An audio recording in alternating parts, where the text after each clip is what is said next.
എല്ലാവർക്കും നമസ്കാരം. എൻ്റെ പേര് അമ്പിളി. 6ാം ക്ലാസ്സിലെ കുഞ്ഞുമക്കളായ നിങ്ങൾ ഏവരെയും ലേൺ വിത്ത് അമ്പിളി എന്ന മലയാളം ക്ലാസ്സിലേക്ക് ഞാൻ സ്വാഗതം ചെയ്യുന്നു. ഇതുവരെയുള്ള ക്ലാസ്സുകളിലെല്ലാം തന്നെ എൻ്റെ ഓഡിയോ മാത്രമാണ് നിങ്ങൾ കേട്ടിട്ടുള്ളത്. ഇപ്പോഴിതാ ഞാൻ നിങ്ങളുടെ മുൻപിൽ ഇരുന്ന് ക്ലാസ് എടുക്കുകയാണ്. അപ്പോൾ ഇന്ന് നമ്മൾ പഠിക്കാൻ പോകുന്ന പാഠം ഏതാണെന്നറിയാമോ? നമ്മുടെ 6ാം ക്ലാസ്സിലെ മലയാളം അടിസ്ഥാന പാഠാവലി, അതിലെ 1ാമത്തെ യൂണിറ്റ് മനസ്സ് തുറക്കാം, അതിലുള്ള ഒരു പാഠം. പാഠത്തിന്റെ പേര് മാതൃഭാഷയും പരിസ്ഥിതിയും. നമ്മളിപ്പോൾ ഈ യൂണിറ്റിലൂടെ പഠിച്ചു വരുന്നത് മാതൃഭാഷയും അതിന്റെ മഹത്വവും പ്രാധാന്യവും എല്ലാമാണല്ലോ. നമ്മുടെ യൂണിറ്റിന്റെ പേര് തന്നെ മനസ്സ് തുറക്കാം എന്നാണ്. എന്താണ് മനസ്സ് തുറക്കാം എന്നത് നമ്മൾ മനസ്സിലാക്കി കഴിഞ്ഞിരിക്കുന്നു. നമ്മുടെ മനസ്സിലുള്ള കാര്യങ്ങളെല്ലാം പൂർണ്ണമായും വ്യക്തമായും തുറന്നു കാണിക്കാൻ നമുക്ക് സാധിക്കുന്നത് നമ്മുടെ മാതൃഭാഷയിലൂടെയാണ്. മാതൃഭാഷയിലൂടെ മാത്രമേ നമുക്ക് പൂർണ്ണമായിട്ടും എല്ലാം പറയാനും വ്യക്തമാക്കാനും സാധിക്കുകയുള്ളൂ. ശരിയല്ലേ? നമുക്ക് ഇംഗ്ലീഷ് നന്നായിട്ട് അറിയാം, ഹിന്ദി അറിയാം, ഫ്രഞ്ച് അറിയാം. പക്ഷേ നമുക്ക് ഏതൊരു കാര്യവും ചിന്തിക്കാനും സ്വപ്നം കാണാനും മറ്റുള്ളവരോട് പറയാനും എല്ലാം നമ്മുടെ മാതൃഭാഷ മാത്രമേ ഉപകരിക്കൂ. അങ്ങനെ നമ്മൾ മാതൃഭാഷയെ കുറിച്ച് ഇങ്ങനെ പഠിച്ചു വരികയാണ്. തെനാലിരാമന്റെ കഥ നമ്മൾ പഠിച്ചു. തെനാലിരാമൻ ധാരാളം ഭാഷകൾ അറിയാവുന്ന ഒരു പണ്ഡിതനെ പരാജയപ്പെടുത്തിയത് എങ്ങനെയെന്ന്, അല്ലെ? കാലിൽ നല്ലൊരു ചവിട്ട് കൊടുത്തു. അപ്പോൾ അറിയാതെ ആ പണ്ഡിതന്റെ വായിൽ നിന്നും വന്നത് അയാളുടെ മാതൃഭാഷയായിരുന്നു. അയ്യോ അമ്മോ എന്നുള്ള ശബ്ദം. അപ്പോൾ നമ്മൾ അറിയാതെ നമുക്ക് വേദനയോ സന്തോഷമോ അത്ഭുതമോ ഒക്കെ ഉണ്ടാകുമ്പോൾ നമ്മൾ അറിയാതെ നമ്മുടെ ഉള്ളിൽ നിന്നും വരുന്നത് തീർച്ചയായും ഏത് ഭാഷയായിരിക്കും? മാതൃഭാഷയായിരിക്കും. അങ്ങനെ നമ്മൾ പഠിച്ച് അവസാനം മാതൃഭാഷയിലെ കുറച്ച് കവിതകളെ കുറിച്ചും ഒക്കെ പഠിച്ചു, അല്ലെ? നമ്മൾ ആദ്യം തന്നെ വള്ളത്തോളിന്റെ എന്റെ ഭാഷ എന്ന കവിതയിലെ മാതൃഭാഷയുടെ മാഹാത്മ്യം ഒക്കെ പഠിച്ചു. അതിനുശേഷം കുഞ്ചൻ നമ്പ്യാർ ഭാഷ എങ്ങനെ കൈകാര്യം ചെയ്യണമെന്ന് നമുക്ക് പറഞ്ഞു തന്നു. തുടർന്ന് പാലാ നാരായണൻ നായർ അദ്ദേഹത്തിന് കുട്ടിക്കാലത്ത് അക്ഷരം പഠിക്കാൻ പോയ കാര്യവും നമ്മളോട് വെളിപ്പെടുത്തി. അവസാനം ആ പഞ്ചവർണ്ണ കിളിയെ ഒളുപ്പമണ്ണ നമ്മുടെ മുന്നിൽ അവതരിപ്പിച്ചു. ഇനി നമ്മൾ ചെയ്യാൻ പോകുന്നത് ഡോക്ടർ വത്സലൻ വാതുശ്ശേരി എഴുതിയ ഒരു ലേഖനത്തിന്റെ ഒരു ചെറിയ ഭാഗം, മാതൃഭാഷയും പരിസ്ഥിതിയും. അതാണ് നമ്മൾ പഠിക്കുന്നത്. എല്ലാവരും തയ്യാറാണല്ലോ? എന്നാൽ നമുക്ക് പാഠഭാഗത്തേക്ക് അങ്ങ് പോയാലോ? വരൂ, പോകാം. നമ്മുടെ പാഠം എഴുതിയിരിക്കുന്നത് ഡോക്ടർ വത്സലൻ വാതുശ്ശേരിയാണ്. അദ്ദേഹം ഉത്തരാധുനിക എഴുത്തുകാരനാണ്. ഒരു ചെറുകഥാകൃത്താണ്, നോവലിസ്റ്റാണ്, തിരക്കഥാകൃത്താണ്, അതിലെല്ലാം ഉപരി സാഹിത്യ നിരൂപകനുമാണ്. ഇതാ ഇവിടെ കുറച്ച് വാക്യങ്ങൾ നൽകിയിട്ടുണ്ട്. മഴയും മലരും മരവും കിളിയുമെല്ലാം മലയാളത്തിന്റെ അഴകും കരുത്തുമാണ്. ഇവയെല്ലാം അടങ്ങുന്ന ഒരു ലോകമാണ് മാതൃഭാഷയുടേത്. ഇവയിൽ ചിലതില്ലാതാകുമ്പോഴോ? അവസാനത്തേത് ഒരു ചോദ്യമാണ്. നമ്മുടെ പ്രകൃതി അല്ലെങ്കിൽ നമ്മുടെ ചുറ്റുപാട് എന്ന് പറയുന്നത് മഴയുണ്ട്, പൂക്കളുണ്ട്, മരങ്ങളുണ്ട്, കിളികളുണ്ട്. ഇവയെല്ലാം അടങ്ങിയ ആ പ്രകൃതി മലയാളത്തിന്റെ അഴകാണ്, കരുത്താണ്. ഇവയെല്ലാം ചേർന്ന ഒരു ലോകമാണ് നമ്മുടെ മാതൃഭാഷയിലുള്ളത്. എന്ന് വെച്ചാൽ ഈ പ്രകൃതിയിലുള്ള ഓരോ വസ്തുക്കളും അവയുടെ പദങ്ങൾ, ആ പദസമൂഹങ്ങൾ ചേർന്നതാണ് നമ്മുടെ മാതൃഭാഷ. പക്ഷേ അവസാനം ചോദിക്കുന്നു, ഇവയിൽ ചിലതില്ലാതാകുമ്പോഴോ? ഉത്തരം നമ്മളാണ് നൽകേണ്ടത്. എന്താണ് ഉത്തരം? ആ പ്രകൃതിയിലുള്ള കാര്യങ്ങൾ ഇല്ലാതെയാകുമ്പോൾ ആ പദങ്ങളും ഇല്ലാതെയാകുന്നു. അവിടെ മാതൃഭാഷയിലെ പദങ്ങൾ നഷ്ടപ്പെടുകയാണ്. അപ്പോൾ തീർച്ചയായിട്ടും പ്രകൃതിയും അതുപോലെ മാതൃഭാഷയും തമ്മിൽ ഗാഢമായ ആഴത്തിലുള്ള ബന്ധമാണുള്ളത്. പ്രകൃതി ഇല്ലാതെയാകുമ്പോൾ ഭാഷയും ഇല്ലാതെയാകുന്നു എന്നർത്ഥം. മാതൃഭാഷയും പരിസ്ഥിതിയും. പരിസ്ഥിതി എന്നാൽ ചുറ്റുപാട് എന്നർത്ഥം. മാതൃഭാഷയും മറ്റു ഭാഷകളും തമ്മിൽ പ്രവർത്തനത്തിൽ വലിയ അന്തരമുണ്ട്. അന്തരം, വ്യത്യാസം. നമ്മൾ ഇതിനോടകം തന്നെ അതെല്ലാം മനസ്സിലാക്കി കഴിഞ്ഞിരിക്കുന്നു. മാതൃഭാഷയും മറ്റു ഭാഷകളും തമ്മിൽ വലിയ വ്യത്യാസമുണ്ട് എന്ന കാര്യം. എന്താണ് നമ്മൾ മനസ്സിലാക്കിയ ആ വ്യത്യാസം? മാതൃഭാഷ നമ്മൾ സ്വമേധയാ പഠിക്കുന്നതാണ്. മറ്റു ഭാഷകൾ നമ്മൾ പഠിച്ചെടുക്കുന്നതാണ്. അതുകൊണ്ട് തന്നെ നമുക്ക് മാതൃഭാഷയിലൂടെ സ്വന്തമായിട്ട് ചിന്തിക്കാനും സ്വപ്നം കാണാനും കാര്യങ്ങൾ വ്യക്തമായിട്ട് പറയാനും അവതരിപ്പിക്കാനും എല്ലാം സാധിക്കും. എന്നാൽ നമ്മൾ പഠിച്ചെടുക്കുന്ന മറ്റു ഭാഷകളിലൂടെ നമുക്കത് അത്ര വ്യക്തമായിട്ടോ എളുപ്പത്തിലോ പ്രകടിപ്പിക്കാൻ സാധിക്കുകയില്ല. അത് തന്നെയാണല്ലോ നമ്മുടെ യൂണിറ്റിന്റെ പേരും, മനസ്സു തുറക്കാം എന്നുള്ളത്. മാതൃഭാഷ ഒരു ആവാസ വ്യവസ്ഥ കൂടിയാണ്. നാം ജീവിക്കുന്ന ചുറ്റുപാടാണ് ആവാസ വ്യവസ്ഥ. കാടുകളിലാണ് വന്യമൃഗങ്ങൾ ജീവിക്കുന്നത്. അവരുടെ ആവാസ വ്യവസ്ഥ ആ കാടാണ്. അപ്പോൾ ഓരോ ജീവിയും ജീവിക്കുന്ന ചുറ്റുപാടാണ് ആ ജീവിയുടെ ആവാസ വ്യവസ്ഥ. നമ്മൾ മനുഷ്യർ നമ്മൾ ജീവിക്കുന്ന ആ പ്രകൃതി, അതാണ് നമ്മുടെ ആവാസ വ്യവസ്ഥ. ഇവിടെ പറയുന്നു, മാതൃഭാഷയിലൂടെയാണ് ഏതൊരാൾക്കും ഒരു പരിസര ജീവിതം ഉണ്ടാകുന്നത്. ശരിയാണ്, നമ്മൾ മനുഷ്യർക്ക് ഒരു പരിസര ജീവിതം ഉണ്ടാകുന്നത് മാതൃഭാഷയിലൂടെയാണ്. ഇങ്ങനെ പറയാൻ കാരണം, നമ്മൾ ഓരോ കാര്യങ്ങളും നമ്മുടെ ചുറ്റുപാടുമുള്ള സസ്യങ്ങളെക്കുറിച്ചും ജീവജാലങ്ങളെക്കുറിച്ചും എല്ലാം മനസ്സിലാക്കുന്നത് മാതൃഭാഷയിലൂടെയാണ്.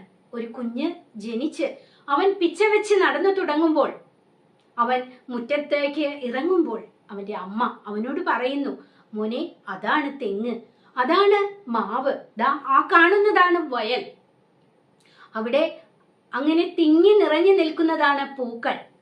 ആ പൂക്കളിൽ കണ്ടോ, വെളുത്ത പൂവാണ് മുല്ലപ്പൂവ്, ആ നല്ല ഗന്ധം നൽകുന്ന ആ ചുമന്ന നിറമുള്ള പൂവാണ് റോസപ്പൂവ്. ഇങ്ങനെ ആ കുഞ്ഞ് ഓരോ പദങ്ങൾ പ്രകൃതിയിൽ നിന്നും പരിസരത്ത് നിന്നും അവൻ ജീവിക്കുന്ന ചുറ്റുപാടുകളിൽ നിന്നും ക്രമേണ മനസ്സിലാക്കുന്നു. ചുരുക്കത്തിൽ, ഒരാളുടെ പരിസ്ഥിതി ബോധം നിലനിൽക്കുന്നതും പ്രവർത്തിക്കുന്നതും അയാളുടെ മാതൃഭാഷ പദസമൂഹത്തിലൂടെയാണ്.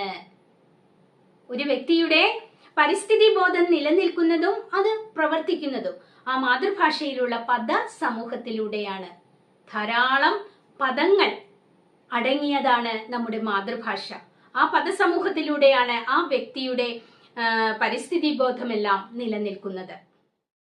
നമ്മുടെ പാഠപുസ്തകത്തിൽ തെങ്ങിന്റെ ഒരു ചിത്രം നൽകിയിട്ടുണ്ട്. അതൊന്ന് ശ്രദ്ധിക്കൂ. ശ്രദ്ധിച്ചാൽ നമുക്ക് മനസ്സിലാകും ആ തെങ്ങുമായി ബന്ധപ്പെട്ട് എത്രയെത്ര പദങ്ങളാണ് നമ്മുടെ ഭാഷയിൽ ഉള്ളതെന്ന്. തെങ്ങിന്റെ ചിത്രം നിങ്ങൾ എല്ലാവരും കണ്ടല്ലോ അല്ലേ? നിങ്ങളുടെ എല്ലാം വീട്ടിൽ തെങ്ങുണ്ടാകും. കാരണം നമ്മുടെ കൊച്ചു കേരളം കേരം കൊണ്ട് തിങ്ങി നിറഞ്ഞതാണ്. കേരം തിങ്ങും കേരള നാടേ എന്നല്ലേ പാടുന്നത്. അപ്പോൾ ഇവിടെ ലേഖകൻ ഈ തെങ്ങിനെ കുറിച്ച് നമുക്ക് പറഞ്ഞു തരാൻ ഒരു കാരണമുണ്ട്. ഇവിടെ തെങ്ങ് എന്ന ആ ഒരു വൃക്ഷത്തെ എടുക്കുക. തെങ്ങുമായി ബന്ധപ്പെട്ട് വിപുലമായ ഒരു പദകോശം മലയാളത്തിലുണ്ട്.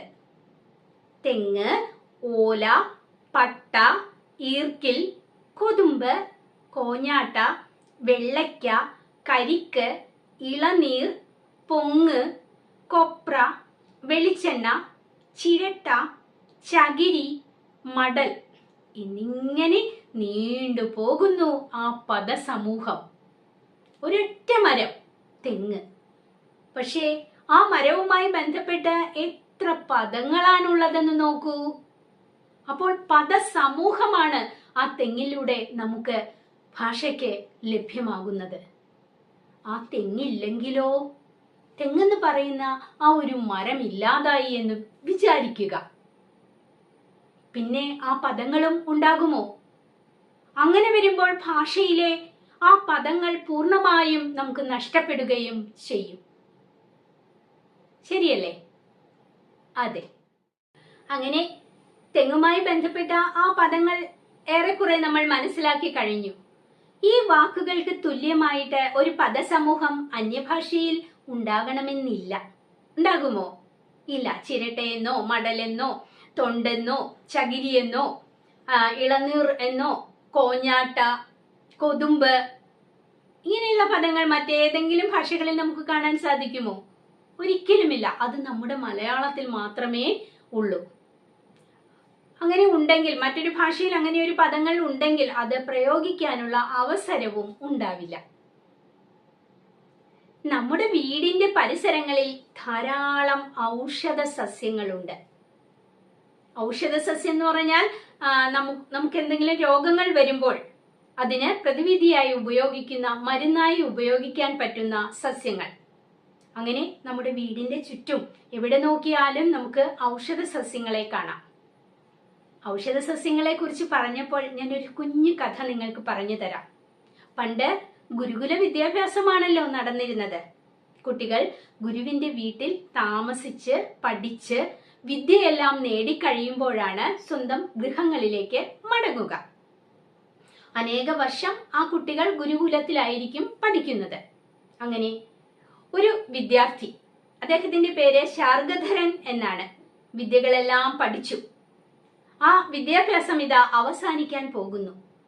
നമ്മുടെ ശാർഗധരന് ഒരാഗ്രഹം, ഗുരുവിന് ഉചിതമായ ഒരു ഗുരുദക്ഷിണ കൊടുക്കണം. അദ്ദേഹം ഗുരുവിന്റെ സമീപത്ത് ചെന്നു. അല്ലയോ ഗുരു, അങ്ങ് എനിക്ക് എല്ലാം പറഞ്ഞു തന്നു. ഞാനിതാ എല്ലാ കാര്യങ്ങളിലും വിദഗ്ധനായിരിക്കുന്നു. എനിക്ക് ഉചിതമായ ഒരു ദക്ഷിണ അങ്ങയ്ക്ക് നൽകണം. അങ്ങയ്ക്ക് എന്താണ് വേണ്ടതെന്ന് എന്നോട് പറഞ്ഞാലും. അത് കേട്ട ഗുരു പറഞ്ഞു, ശിഷ്യ, നീ എല്ലാം മനസ്സിലാക്കി കഴിഞ്ഞല്ലോ. അതാണ് എനിക്ക് വേണ്ട ദക്ഷിണ. എനിക്കല്ലാതെ യാതൊന്നും വേണ്ട. പക്ഷേ ശിഷ്യൻ സമ്മതിക്കുന്നില്ല. ഒടുവിൽ ഗുരു പറയുകയാണ്, അങ്ങനെയെങ്കിൽ നീ എനിക്ക് ഈ പ്രപഞ്ചത്തിൽ ഉപയോഗശൂന്യമായ ഒരു സസ്യം ഉണ്ടെങ്കിൽ, ഒരു ചെടി ഉണ്ടെങ്കിൽ അത് കൊണ്ടുതരിക എന്ന്. ശാർഗധരൻ വിചാരിച്ചു, ഇതാണോ ഗുരു ചോദിക്കുന്ന ഗുരുദക്ഷിണ? എത്ര നിഷ്പ്രയാസം എനിക്കത് കൊണ്ടുകൊടുക്കാൻ സാധിക്കും. അയാൾ സന്തോഷത്തോടെ ആ പ്രയോജനമില്ലാത്ത ചെടി അന്വേഷിച്ച് ഇറങ്ങുകയാണ്. ഓരോ ചെടി നോക്കുമ്പോഴും അതിന് എന്തെങ്കിലും ഒരു ഗുണം ഉണ്ടായിരിക്കും. ചുരുക്കത്തിൽ അയാൾക്ക് ഒരു പ്രയോജനവുമില്ലാത്ത, ഒരു ഗുണവുമില്ലാത്ത ഒരു ചെടി പോലും കണ്ടെത്താനായില്ല. അദ്ദേഹം മടങ്ങി ഗുരുവിന്റെ അടുത്തെത്തിയിട്ട് മാപ്പ് പറയുകയാണ്. അല്ലയോ ഗുരു, എനിക്ക് അങ്ങ് പറഞ്ഞത് കൊണ്ടുതരാൻ നിർവാഹമില്ല. കാരണം ഈ ഭൂമിയിൽ പ്രയോജനരഹിതമായ യാതൊരു സസ്യവുമില്ല എന്നാണ് ഞാൻ മനസ്സിലാക്കിയത്. ഇവിടെ ഇതാണ് കഥ. ഈ കഥയിൽ നിന്നും ഞാൻ ഈ കഥ പറയാൻ കാരണം, ഇവിടെ നമ്മൾ ഔഷധ സസ്യങ്ങളെ കുറിച്ച് പറയുന്നതാണ്. ചുരുക്കത്തിൽ നമുക്ക് ചുറ്റും കാണുന്ന ഏതൊരു ചെടിയിൽ പോലും, ഒരു ചെറിയ പുൽ നാമ്പിന് പോലും എന്തെങ്കിലുമൊക്കെ ഔഷധ ഗുണങ്ങൾ ഉണ്ടായിരിക്കും. ഇവിടെ ലേഖകൻ പറയുന്നത് നമുക്കൊന്ന് നോക്കാം. നമ്മുടെ ചുറ്റും ധാരാളം ഔഷധ സസ്യങ്ങൾ ഉണ്ട് എന്നാണല്ലോ പറയുന്നത്. നിങ്ങൾക്ക് ഏതെങ്കിലുമൊക്കെ ഔഷധ സസ്യങ്ങളെ കുറിച്ച് അറിയാമോ? എന്തിന്റെയെങ്കിലും ഒരു പേര് പറയാമോ? പറയാൻ സാധിക്കുന്നില്ല. പണ്ടത്തെ ആളുകൾക്ക് ഔഷധ സസ്യങ്ങളെ കുറിച്ച് നല്ല വിധം അറിയാമായിരുന്നു. ഓരോ ചെടി കാണുമ്പോഴും ആ ചെടി ഏതാണെന്നും അത് ഏതെല്ലാം രോഗത്തിനാണ് ഉപയോഗിക്കുന്നതെന്നും അവർ പറയുമായിരുന്നു. പക്ഷെ ഇന്ന് കാലം പുരോഗമിച്ചിരിക്കുന്നു, ശാസ്ത്രം വളർന്നിരിക്കുന്നു, മനുഷ്യരെല്ലാം വളരെയധികം പുരോഗതിയുടെ പാതയിലേക്ക് സഞ്ചരിച്ചിരിക്കുന്നു. ഇന്നത്തെ തലമുറയ്ക്ക് ഔഷധ സസ്യങ്ങളെ കുറിച്ച് വലിയ അറിവൊന്നുമില്ല. അതിന്റെ പേര് പോലും അവർക്കറിയില്ല. ആ കാര്യമാണ് ലേഖകൻ ഇവിടെ വിവരിക്കുന്നത്. പഴമക്കാർക്ക് അവയുടെ പേരും പ്രയോഗവും പരിചയമുണ്ടായിരുന്നു. പേരും സസ്യവും തമ്മിൽ ബന്ധിപ്പിക്കാനുള്ള അറിവ് ഇല്ലാതാകുന്നതോടെ ആ സസ്യം തന്നെ അവഗണനയിലേക്ക് പോകുന്നു. അറിയില്ല, ഔഷധ ചെടിയെ കുറിച്ച് അറിയില്ല. അങ്ങനെ വരുമ്പോൾ ആ സസ്യം തന്നെ ഇല്ലാതാകുന്നു, ആ സസ്യത്തിന്റെ പേര് തന്നെ ഇല്ലാതെയാകുന്നു. ഉദാഹരണത്തിന് തഴുതാമ നമ്മുടെ പറമ്പുകളിലൊക്കെ കാണുന്ന ഒരു സസ്യമാണ്. അത് പല രോഗങ്ങൾക്കും നമ്മൾ ഉപയോഗിക്കാറുണ്ട്. അത് തോരനൊക്കെ വെച്ച് നമുക്ക് ചോറിന്റെ കൂടെ കഴിക്കാവുന്നതാണ്. നല്ലൊരു ഔഷധ സസ്യമാണ്. പക്ഷേ അതിനെക്കുറിച്ച് ഇന്നത്തെ തലമുറയ്ക്ക് അറിയില്ല. ചെടി ഏതാണെന്ന് അറിയില്ല, അതിന്റെ പേരെന്താണെന്ന് അറിയില്ല. അപ്പോൾ പിന്നെ ആ ചെടി തന്നെ ഇല്ലാതാവുകയല്ലേ? ആ ചെടിയുമായി ബന്ധപ്പെട്ട ആ പദം മലയാളത്തിൽ നിന്നും മാഞ്ഞു പോവുകയല്ലേ? അങ്ങനെ അനവധി അനവധി അനവധി അനവധി ചെടികൾ.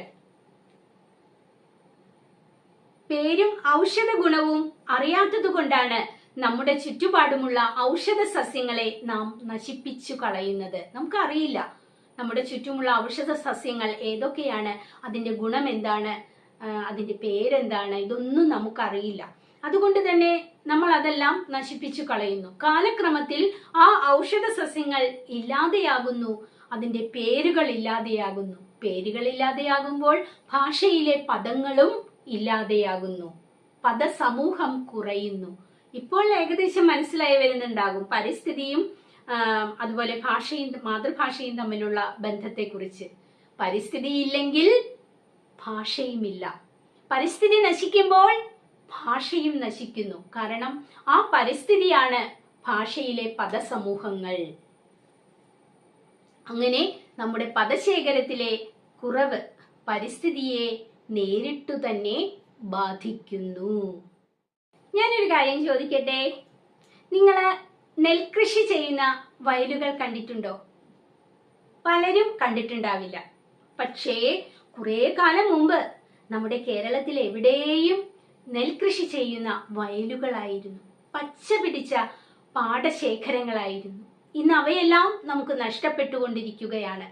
വയലുകളെല്ലാം മണ്ണിട്ട് നികത്തി വലിയ വലിയ കെട്ടിടങ്ങളും ഫ്ലാറ്റുകളും വ്യവസായ സ്ഥാപനങ്ങളുമൊക്കെ മനുഷ്യൻ പടുത്തുയർത്തുകയാണ്.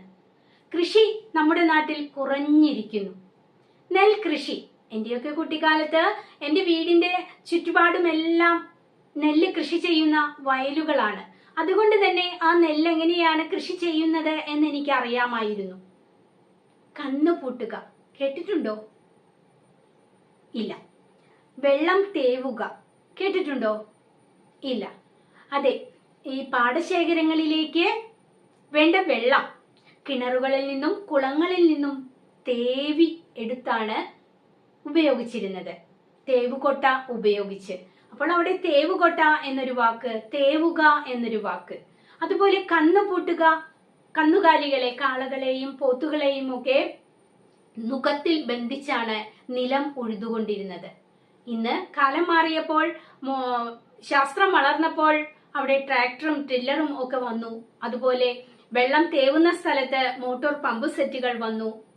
അപ്പോൾ ഇവിടെ തേവുക പോലെയുള്ള പദങ്ങൾ നമുക്ക് നഷ്ടമായിരിക്കുകയാണ്. കന്നുപൂട്ടുക എന്ന ശബ്ദം. നെൽകൃഷിയുമായി ബന്ധപ്പെട്ട് എത്ര എത്ര പദങ്ങളാണ് നമുക്കുള്ളത്? ഒന്ന് ആലോചിച്ചു നോക്കൂ. ഒരു 5 പദങ്ങളെങ്കിലും പറയാൻ സാധിക്കുമോ എന്ന്? ഇല്ല. വയൽ, കതിർ, ഞാറ്, കള, പിന്നെ പതിര്, ധാരാളം ഉണ്ട് കേട്ടോ. ഇനി അനേകം പദങ്ങളുണ്ട്. പത്തായം. നിങ്ങൾ ചിന്തിക്കും, പത്തായമോ? അതെന്താണ്? ഞങ്ങൾ ഇതുവരെ കേട്ടിട്ടേ ഇല്ലല്ലോ. എങ്ങനെ കേൾക്കും? നെൽകൃഷി ഉണ്ടെങ്കിലല്ലേ പത്തായത്തിന്റെ ആവശ്യമുള്ളൂ. നെൽകൃഷി ഇല്ലാതായതോടെ നെൽകൃഷിയുമായി ബന്ധപ്പെട്ട പദങ്ങളും നമുക്ക് നഷ്ടപ്പെട്ടു. പണ്ട് നെല്ല് കൊയ്തു കഴിയുമ്പോൾ ആ നെല്ല് ഇട്ടുവയ്ക്കാൻ വലിയ പെട്ടികൾ വേണം, പല പല അറകളുള്ള വലിയ പെട്ടി. അതാണ് പത്തായം. അങ്ങനെ ആ നെൽകൃഷി നഷ്ടപ്പെടുന്നതോടെ നെൽകൃഷിയുമായി ബന്ധപ്പെട്ട അനേകം പദങ്ങൾ നമ്മുടെ ഭാഷയിൽ നഷ്ടപ്പെടുന്നു. നമ്മുടെ മനസ്സിൽ ആശയങ്ങൾ തെളിഞ്ഞു വരുന്നത് തന്നെ ഭാഷയിലൂടെയാണ്. ശരിയല്ലേ? നമ്മുടെ മനസ്സ്, നമ്മൾ എന്തെല്ലാം ചിന്തിക്കാറുണ്ട്? നമ്മൾ ചിന്തിക്കുന്നത് എപ്പോഴും ഏതു ഭാഷയിലാണ്? നമ്മുടെ മാതൃഭാഷയിലാണ്, അല്ലെ? നിങ്ങൾ അങ്ങനെ ചിന്തിക്കില്ലേ? നാളെ അവധി ദിവസമാണെങ്കിൽ, ശനിയാഴ്ചയാണെങ്കിൽ, നാളെ ഫുട്ബോൾ കളിക്കാൻ പോകണം, അല്ലെങ്കിൽ നാളെ കുളത്തിൽ നീന്താൻ പോകണം, അല്ലെങ്കിൽ നാളെ സിനിമയ്ക്ക് പോകണം. നമ്മൾ ആ മലയാള ഭാഷയിലൂടെയാണ് അത് ചിന്തിക്കുന്നത്. അപ്പോൾ നമ്മുടെ മനസ്സിലെ ആശയങ്ങൾ തെളിഞ്ഞു വരുന്നത് തീർച്ചയായിട്ടും നമ്മുടെ ഭാഷയിലൂടെയാണ്. പരിസ്ഥിതിയുടെ കാര്യത്തിലാവുമ്പോൾ ഏതെങ്കിലും ഭാഷയുമായല്ല, മാതൃഭാഷയുമായിട്ടാണ് അത് ബന്ധപ്പെട്ട് നിൽക്കുന്നത്. പരിസ്ഥിതിയും അതുപോലെ തന്നെ മറ്റൊരു വിദേശ ഭാഷയുമായിട്ടല്ല ബന്ധപ്പെട്ട് നിൽക്കുന്നത്, നമ്മുടെ സ്വന്തം ഭാഷയുമായിട്ടാണ്. പരിസ്ഥിതി നിലനിൽക്കുന്നത് മിക്കവാറും ഏതു ഭാഷയിലാണ്? മാതൃഭാഷയിലാണ്. പരിസ്ഥിതിയിലെ ഓരോ വാക്കുകളും, പരിസ്ഥിതി മനസ്സിലായല്ലോ, നമ്മുടെ ചുറ്റുപാടുമുള്ള കാര്യങ്ങൾ, ആ ഓരോ കാര്യങ്ങളും, പക്ഷികളായാലും മൃഗങ്ങളായാലും സസ്യങ്ങളായാലും എല്ലാം, അതിന്റെ പേരുകൾ തീർച്ചയായിട്ടും നമ്മുടെ മാതൃഭാഷയിൽ തന്നെയാണ് നമ്മൾ നിലനിൽക്കുന്നതും നമ്മൾ പറയുന്നതും. അതുകൊണ്ട് നമ്മൾ എന്ത് ചെയ്യണം? പരിസ്ഥിതി സംരക്ഷണത്തിനുള്ള ഒരു പ്രധാന മാർഗം മാതൃഭാഷയുമായുള്ള ബന്ധം ബലപ്പെടുത്തുക എന്നതാണ്. പരിസ്ഥിതിയെയാണ് നമ്മൾ സംരക്ഷിക്കേണ്ടത്. നമ്മുടെ പരിസ്ഥിതി ഉണ്ടെങ്കിലേ നമുക്കും ഈ ഭൂമിയിൽ ജീവിക്കാനാകൂ. പരിസ്ഥിതി നശിച്ചാൽ ഭൂമിയും നശിക്കും, അതിലുള്ള ജീവജാലങ്ങളും നശിക്കും. അതുകൊണ്ട് നമ്മൾ പരിസ്ഥിതിയെ സംരക്ഷിക്കണം. അങ്ങനെ സംരക്ഷിക്കാനുള്ള ഏറ്റവും പ്രധാന മാർഗം ഇവിടെ ലേഖകൻ പറയുന്നത് നമ്മുടെ മാതൃഭാഷയുമായുള്ള ബന്ധത്തെ ബലപ്പെടുത്തണം, ശക്തിപ്പെടുത്തണം. ആ പ്രകൃതിയിലെ, പരിസ്ഥിതിയിലെ ഓരോന്നും നഷ്ടപ്പെടാതെ നമ്മൾ കാത്തു സൂക്ഷിക്കണം. അവ നിലനിൽക്കുമ്പോൾ ഭാഷയും ശക്തിപ്പെടുന്നു, പരിസ്ഥിതിയും ശക്തിപ്പെടുന്നു. മനസ്സിലായോ ആശയം? അപ്പോൾ ഇതിലെ പഠന പ്രവർത്തനങ്ങൾ ഇതോടൊപ്പം തന്നെ ഞാൻ നിങ്ങൾക്ക് നൽകുന്നുണ്ട്. നമുക്ക് പഠന പ്രവർത്തനങ്ങളിലേക്ക് പോകാം. വായിക്കാം, പറയാം. തെങ്ങിന്റെ നാശം ഭാഷയെ എങ്ങനെ ബാധിക്കുമെന്നാണ് പാഠഭാഗത്തിൽ പറയുന്നത്. തെങ്ങുമായി ബന്ധപ്പെട്ട് വിപുലമായ ഒരു പദകോശം മലയാളത്തിലുണ്ട്. തെങ്ങ്, ഓല, പട്ട, ഈർക്കിൽ, കൊതുമ്പ്, കോഞ്ഞാട്ട, വെള്ളയ്ക്ക, കരിക്ക്, ഇളനീർ, പൊങ്ങ്, കൊപ്ര, വെളിച്ചെണ്ണ, ചിരട്ട, ചകിരി, മടൽ എന്നിങ്ങനെ ആ പദസമൂഹം നീണ്ടുപോകുന്നു. തെങ്ങുമായി ബന്ധപ്പെട്ട വാക്കുകൾ ഇക്കാലത്തും നിലനിൽക്കുന്നത് തെങ്ങ് നമ്മുടെ ജീവിതത്തിന്റെയും പരിസ്ഥിതിയുടെയും ഭാഗമായതുകൊണ്ടാണ്. തെങ്ങില്ലാതെ വന്നാൽ പ്രസ്തുത വാക്കുകൾ പ്രയോഗിക്കാനുള്ള സാഹചര്യമില്ലാതാകുക മാത്രമല്ല, ആ വാക്കുകൾ ഭാഷയിൽ ഇല്ലാതാവുകയും ചെയ്യും.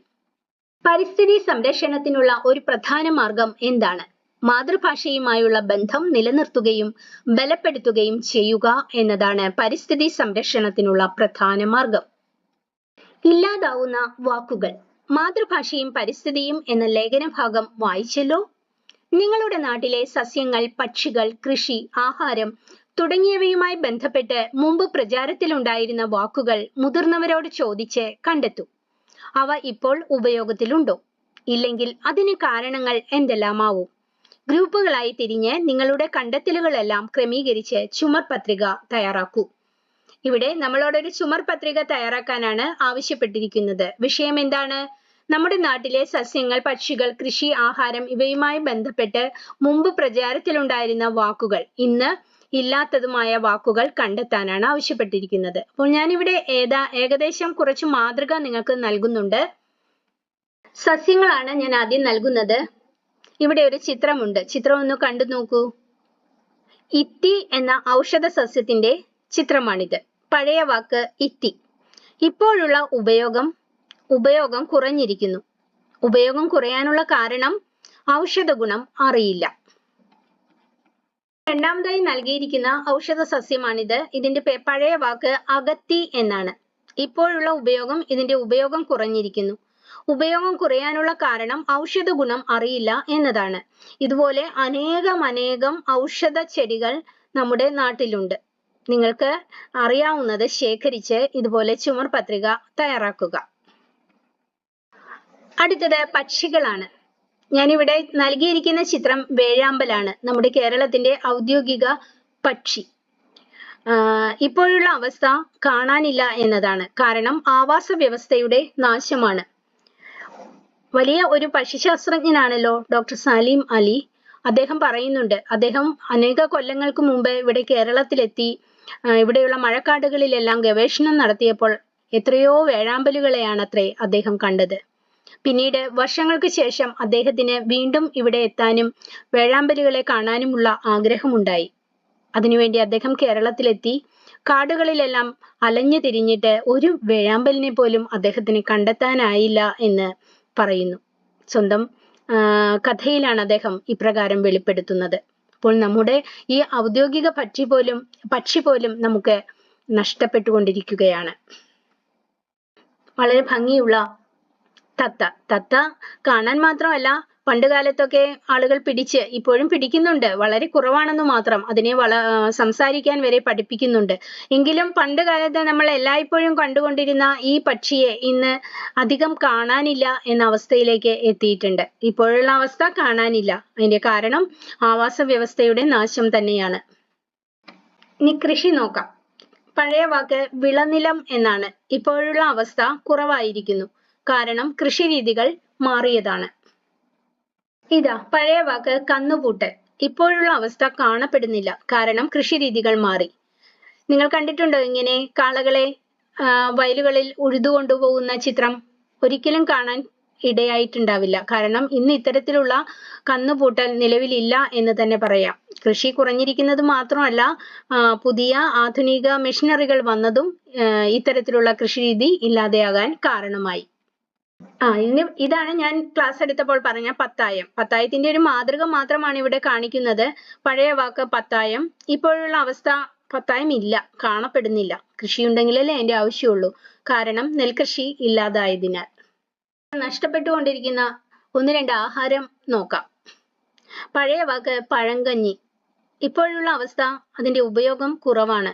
കാരണം ഭക്ഷണശീലങ്ങൾ മാറിയതും ഫാസ്റ്റ് ഫുഡിന്റെ വളർച്ചയും. നിങ്ങൾക്ക് ഇഷ്ടമാണോ പഴങ്കഞ്ഞി? ആർക്കും ഇഷ്ടമുണ്ടാവില്ല.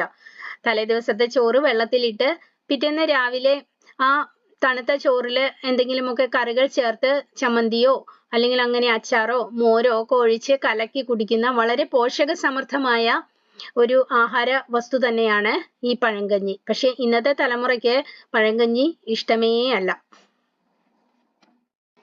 മറ്റൊരു ആഹാരമാണ്. അതിന്റെ പഴയ വാക്ക് പുഴുക്ക് എന്നാണ്. ഇപ്പോഴുള്ള അവസ്ഥ ഉപയോഗം കുറവാണ്. കാരണം ഭക്ഷണശീലങ്ങൾ മാറിയതും ഫാസ്റ്റ് ഫുഡിന്റെ വളർച്ചയും. അപ്പോൾ കുറെ കാലം മുമ്പ് വരെ ഉണ്ടായിരുന്ന ഒരു പ്രധാന ചായക്കൊക്കെ കഴിക്കുന്ന ഒരു ആഹാരമായിരുന്നു പുഴുക്ക്. ഈ പുഴുക്ക് എന്ന് പറയുമ്പോൾ അതില് കപ്പയുണ്ടാകും, ചേന, ചേമ്പ്, കാച്ചിൽ, ഏത്തപ്പഴം, പച്ച ഏത്തക്കായ, ഇങ്ങനെ പലതരം വിഭവങ്ങൾ ഒന്നിച്ചാണ് പുഴുങ്ങുന്നത്. എന്നിട്ട് എല്ലാവരും കൂടി ഇരുന്ന് കാന്താരിയൊക്കെ അരച്ച് കാന്താരി ചമ്മന്തിയോ അല്ലെങ്കിൽ അതുപോലെയുള്ള മറ്റ് മീൻ കറിയോ ഒക്കെ ഉപയോഗിച്ച് വട്ടത്തിലിരുന്ന് ഇത് ഓരോന്നായിട്ട് കഴിക്കുമ്പോഴുള്ള സ്വാദുണ്ടല്ലോ, കൂട്ടത്തിലൊരു കട്ടൻ ചായയും കൂടി ഉണ്ടെങ്കിൽ സൂപ്പറായി. ഇപ്പോഴത്തെ തലമുറയ്ക്ക് ഇത്തരത്തിലുള്ള പുഴുക്ക് ഒന്നും ഇഷ്ടമേ അല്ല. അവർക്ക് ഇഷ്ടം എന്താണ്? ഫാസ്റ്റ് ഫുഡാണ്. അപ്പൊ നമ്മുടെ ചുമർ പത്രികയ്ക്ക് ഞാൻ ഇത്രയും ചിത്രങ്ങളും വിവരണങ്ങളുമാണ് നിങ്ങൾക്ക് നൽകുന്നത്. നിങ്ങൾക്ക് അറിയാവുന്നതും ഞാൻ പറഞ്ഞു തരാത്ത ഒരുപാട് കാര്യങ്ങൾ ഒരുപക്ഷെ നിങ്ങൾക്ക് അറിയാമായിരിക്കാം. അവയെല്ലാം ചേർത്ത് അതിമനോഹരമായ ചുമർ പത്രിക നിങ്ങൾ തയ്യാറാക്കുമല്ലോ. അടുത്തത് ഒരു പോസ്റ്റർ തയ്യാറാക്കാനാണ് ആവശ്യപ്പെട്ടിരിക്കുന്നത്. വിഷയം മാതൃഭാഷയുടെ പ്രാധാന്യം. ഞാനിവിടെ ഒരു മാതൃക നിങ്ങൾക്ക് നൽകുന്നുണ്ട്. നിങ്ങൾക്ക് ഈ പോസ്റ്റർ തയ്യാറാക്കുന്നതിലും നിങ്ങളുടെ അഭിരുചി അനുസരിച്ച് വളരെ മനോഹരമായിട്ട് ചെയ്യാവുന്നതാണ്. ചിത്രങ്ങളും അതുപോലെയുള്ള വാക്യങ്ങളും ഒക്കെ ഇതിൽ ചേർക്കാവുന്നതാണ്. എന്തായാലും ഈ മാതൃക ഒന്ന് ശ്രദ്ധിക്കൂ. ഹെഡിങ് ആയിട്ട് ലോക മാതൃഭാഷാ ദിനം ഫെബ്രുവരി 21. ഞാൻ വള്ളത്തോളിന്റെ എന്റെ ഭാഷ എന്ന കവിതയിലെ 2 വരികൾ കൂടി. മറ്റുള്ള ഭാഷകൾ കേവലം ധാത്രിമാർ, മർത്യന്നു പെറ്റമ്മ തൻ ഭാഷ താൻ എന്ന വരികളും കൂടി നൽകിയിരിക്കുന്നു. ഉചിതമായ പോസ്റ്റർ തയ്യാറാക്കുക. അടുത്തത് നമുക്ക് ഒരു ലഘു ഉപന്യാസം തയ്യാറാക്കാം. കഴിഞ്ഞ വർഷം ഓണപരീക്ഷയ്ക്ക് വന്ന ഒരു ചോദ്യമാണിത്. പരിസ്ഥിതി നിലനിൽക്കുന്നത് മിക്കവാറും ഭാഷയിൽ തന്നെയാണ്. മാതൃഭാഷയും പരിസ്ഥിതിയും എന്ന ലേഖനത്തിൽ ഡോക്ടർ വത്സലൻ വാതുശ്ശേരി തെങ്ങുമായി ബന്ധപ്പെട്ട പ്രാദേശിക പദങ്ങൾ പറഞ്ഞുകൊണ്ട് ഇവ ഉദാഹരിക്കുന്നുണ്ട്. ഇതുപോലെ പലതരം സസ്യങ്ങൾ, കൃഷി തുടങ്ങിയവയുമായി ബന്ധപ്പെട്ട് മുമ്പ് പ്രചാരത്തിലുണ്ടായിരുന്ന വാക്കുകൾ പലതും ഇന്ന് നിലവിലില്ല. നഷ്ടപ്പെടാനുള്ള കാരണങ്ങൾ പരിശോധിച്ചും മനസ്സിലാക്കിയ കാര്യങ്ങൾ കൂട്ടിച്ചേർത്തും ലഘു ഉപന്യാസം തയ്യാറാക്കുക. ഉപന്യാസത്തിന് എല്ലായ്പ്പോഴും യോജിച്ച ഒരു തലക്കെട്ട് ആവശ്യമാണ്. മാതൃഭാഷയും പരിസ്ഥിതിയും എന്ന തലക്കെട്ടാണ് ഞാൻ നൽകുന്നത്. പരിസ്ഥിതി, കൃഷി, സംസ്കാരം ഇവയിൽ ഉണ്ടാകുന്ന മാറ്റങ്ങൾ മാതൃഭാഷയിലെ പദസമ്പത്ത് കുറയാൻ കാരണമാകുന്നു. പദശേഖരത്തിലെ കുറവ് പരിസ്ഥിതിയെയും ബാധിക്കുന്നു. ഒരു പദവുമായി ബന്ധപ്പെട്ട് ഒരു പദസമൂഹം നിലനിൽക്കുന്നു. പരിസ്ഥിതിയും മാതൃഭാഷയും തമ്മിൽ ആഴത്തിലുള്ള ബന്ധമാണുള്ളത്. സംസാരിക്കാൻ തുടങ്ങുന്ന ഒരു കുഞ്ഞ് അവൻ കാണുന്ന ഏതൊന്നിനെയും മാതൃഭാഷയിലൂടെയാണ് അറിയുന്നത്. എന്നാൽ മനുഷ്യ ജീവിതത്തിൽ ഉണ്ടാകുന്ന പുരോഗതി നിറഞ്ഞ മാറ്റങ്ങൾ നിലവിലുള്ള പലതിനെയും ഇല്ലാതാക്കുന്നു. വസ്തുക്കൾ ഇല്ലാതാകുമ്പോൾ ബന്ധപ്പെട്ട പദങ്ങളും ഇല്ലാതാകുന്നു. ഉദാഹരണമായി നെൽകൃഷി എടുക്കാം. നെൽകൃഷി കുറഞ്ഞതോടെ നെൽകൃഷിയുമായി ബന്ധപ്പെട്ട് ഉപയോഗിച്ചിരുന്ന പല പദങ്ങളും ഭാഷയിൽ നിന്നും ഇല്ലാതായി കൊണ്ടിരിക്കുന്നു. പതിര്, കലപ്പ, തവിട്, വരമ്പ്, കണ്ടം, കണ്ടു എന്നാ ഞാൻ എഴുതിയിരിക്കുന്നത്, സോറി, കണ്ടം, കറ്റ, ഞാറ്, കള, കതിർ, മെതി, പരമ്പ്, വല്ലവട്ടി, പുഞ്ച, വിരിപ്പ്, മുണ്ടകൻ, കന്നുപൂട്ടൽ, നടീൽ, തേകൽ, കൊയ്ത്ത്. ഇത് വല്ലതും നിങ്ങൾ കേട്ടിട്ടുണ്ടോ? ഒന്നും ഉണ്ടാവാൻ വഴിയില്ല അല്ലെ? തുടങ്ങിയ വാക്കുകൾ ഇന്നത്തെ തലമുറയ്ക്ക് പരിചിതമല്ല. അവർ കൃഷി കാണുന്നില്ല, അറിയുന്നില്ല, മനസ്സിലാക്കുന്നില്ല. പിന്നെങ്ങനെ കൃഷിയുമായി ബന്ധപ്പെട്ട പദങ്ങൾ അറിയും? നമ്മുടെ ചുറ്റുപാടും നിലനിൽക്കുന്ന ഔഷധ സസ്യങ്ങളെ കുറിച്ചുള്ള അറിവില്ലായ്മ ഔഷധ സസ്യങ്ങളുമായി ബന്ധപ്പെട്ട പദങ്ങളുടെ നാശത്തിന് മാത്രമല്ല, ആ ഔഷധ സസ്യങ്ങളുടെ നാശത്തിനും കാരണമാകുന്നു. ഉദാഹരണമായി കറുക, തഴുതാമ തുടങ്ങിയവയുടെ ഔഷധ ഗുണങ്ങൾ ശരിയായി അറിയാത്തതുകൊണ്ട് അവയെ പാഴ്ചെടികളായി കാണുകയും അവയെ നശിപ്പിക്കുകയും ചെയ്യുന്നു. ഇത് പരിസ്ഥിതിയെ നേരിട്ട് ബാധിക്കുന്നു. കൂടാതെ എത്രയെത്ര പദങ്ങളാണ് ഭാഷയിൽ നഷ്ടപ്പെട്ടത്. പുതുതലമുറയ്ക്ക് അതിനാൽ തന്നെ പ്രസ്തുത പദങ്ങൾ അന്യമായി മാറുന്നു. ചുരുക്കത്തിൽ ഡോക്ടർ വത്സലൻ വാതുശ്ശേരി പറയുന്നത് പോലെ പരിസ്ഥിതി നിലനിൽക്കുന്നത് മിക്കവാറും ഭാഷയിൽ തന്നെയാണ്. നമ്മുടെ പദശേഖരത്തിലെ കുറവ് പരിസ്ഥിതിയെ ബാധിക്കും എന്ന് പറയാൻ കാരണമെന്ത്? നമ്മുടെ മാതൃഭാഷയിലുള്ള പദങ്ങൾ കുറഞ്ഞു വരുമ്പോൾ നമ്മുടെ ചുറ്റുപാടുമുള്ള പ്രകൃതിയിലെ സസ്യങ്ങളെയും ജന്തുക്കളെയും മനസ്സിലാക്കാൻ കഴിയാതെ വരുന്നു. കൂടാതെ പദശേഖരം ഇല്ലാതാകുമ്പോൾ പുതുതലമുറയ്ക്ക് പരിസ്ഥിതിയിലെ പലതും അറിയാൻ കഴിയാതെ വരികയും തൽഫലമായി പ്രയോജനമുള്ള പലതും ഉപയോഗശൂന്യമായി മാറുകയും ചെയ്യുന്നു. എന്റെ ക്ലാസ് നിങ്ങൾക്ക് ഇഷ്ടപ്പെട്ടോ? ഇഷ്ടപ്പെട്ടു? ഇഷ്ടപ്പെട്ടില്ല? രണ്ടഭിപ്രായം. എന്തായാലും നിങ്ങളുടെ അഭിപ്രായം നിങ്ങൾ എന്നെ അറിയിക്കുക. പിന്നെ ഇതുവരെ സബ്സ്ക്രൈബ് ചെയ്യാത്തവരുണ്ടെങ്കിൽ ക്ലാസ് ഒന്ന് സബ്സ്ക്രൈബ് ചെയ്യണം, കൂട്ടുകാർക്കൊക്കെ ഷെയർ ചെയ്തു കൊടുക്കണം, പിന്നെ ഒന്ന് ലൈക്കും ചെയ്യണം. ചെയ്യുമല്ലോ? നമുക്ക് അടുത്ത പാഠവുമായിട്ട് വീണ്ടും വരാം. അതുവരെ നിങ്ങൾക്ക് എല്ലാവർക്കും എൻ്റെ നന്ദി.